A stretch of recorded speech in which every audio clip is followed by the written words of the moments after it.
Madam Toastmaster, fellow Toastmasters, welcome guest. How many of you would rather go to the dentist than give a speech? Well, I would expect to see no hands at a Toastmaster meeting, but that's pretty good. Well then, make that a speech to 150 people, consisting of your colleagues, assorted vice presidents, and a chief executive, who is your boss's boss's boss's boss.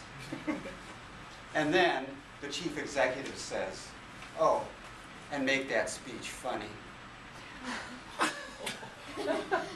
The dentist chair is starting to look pretty comfy right now. Well, I took on this assignment, and I will tell you that I turned this terrifying challenge into a personal triumph.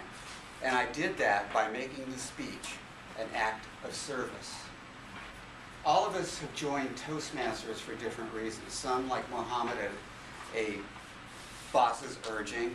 Some for social contact. I joined Toastmasters because I was afraid of giving a speech. Not just giving a speech, but afraid of speaking to anybody. But as I gained skills and gained confidence, I found that Toastmasters was for more than that. I found that I could serve my audience. And I have learned in Toastmasters how that is possible. Let me give you two examples. One of our members, David McCracken, a regular, relatively new speaker, has given a series of speeches that has given us tools on how to improve our lives. He has worked on himself, and we've seen him improve, but he has also given us gifts. He's taught us how to set goals, how to set priorities. He's made a difference in my life. He's given of himself, and he's improved himself. The second example is Rosemary Mallett, who is here today. She gave a speech a few weeks ago of how she turned a challenge in her family and a personal challenge where she has moved beyond that. She stopped the pity party and moved ahead. She took a positive step. Now that speech inspired me, and I will tell you how it did. When I took on my assignment, it was an assignment to address the finance department, to celebrate the achievements for that quarter, personal and team achievements. Now when I sat down, I felt terrified. I volunteered for this, but I felt completely terrified.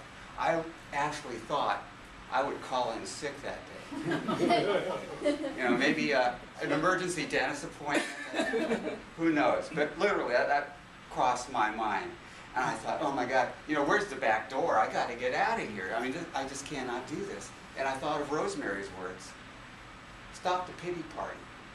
Take it on. And I saw that I had a responsibility to my audience. I couldn't just give them a mediocre speech. I had to give them a gift. I had to serve them. I had to celebrate their achievements. I had to turn it into an event that uplifted them.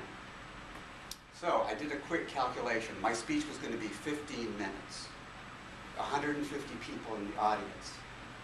150 times 15 equals 37.5 hours. Now conveniently, that is the official work week at Fireman's Fund. So in effect, my speech was going to take up the time of a colleague for a week.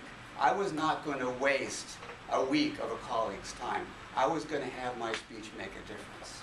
I am taking 10 minutes or 15 minutes of their time. I am going to serve them. I'm going to uplift them. So I tackled my challenge. I prepared. I interviewed people. I put together a speech, and my speech succeeded. As I was leaving the room, people congratulated me. They said, you really uplifted us. You brought us together. That was great. I went back to my cube. I felt great. I saw Andy Pritchard walking up to my cube. I thought he was going to give me a high five. He had a frown on his face. He said, technically, that was not the best speech you've given.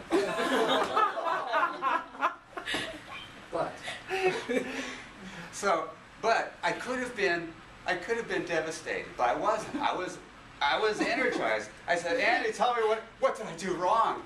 And he said, you were nervous. You walked around too much. You spoke too fast. And I took those criticisms to heart, and I said, great. I will make my next speech better. That will allow me to serve my audience more. I was energized. So I started to think, now what are some of the great speeches? What are the inspiring speeches? How can I better serve my audience? What can I use as an example? Well, of course, the first thing, many of you probably have the same thing. What pops into your mind? Well, it's Martin Luther King, the I Have a Dream speech. It's on the top of every list that I saw. I looked at another list, and I saw something a little bit further down, something that's not recorded, we can't hear. 1848, Elizabeth Cady Stanton at a women's rights convention in Seneca, New York. She gave a speech on why it is necessary to give the vote to women. 1848, not a popular topic. Slavery was still an institution in the South. But she was courageous. She took this on and she addressed her audience. She planted a seed. She said some wonderful things in her speech. One thing was, no nation has ever been great or virtuous because in the degradation of woman, the very fountain of life is poisoned at its source.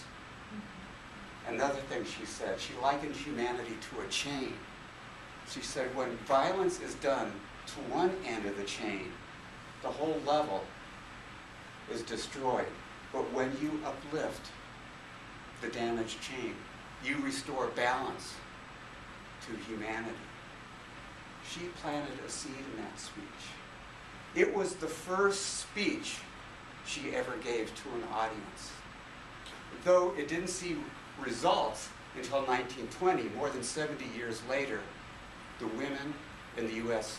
finally got the vote, but she planted the seed. So never think that you cannot make a difference in your speeches.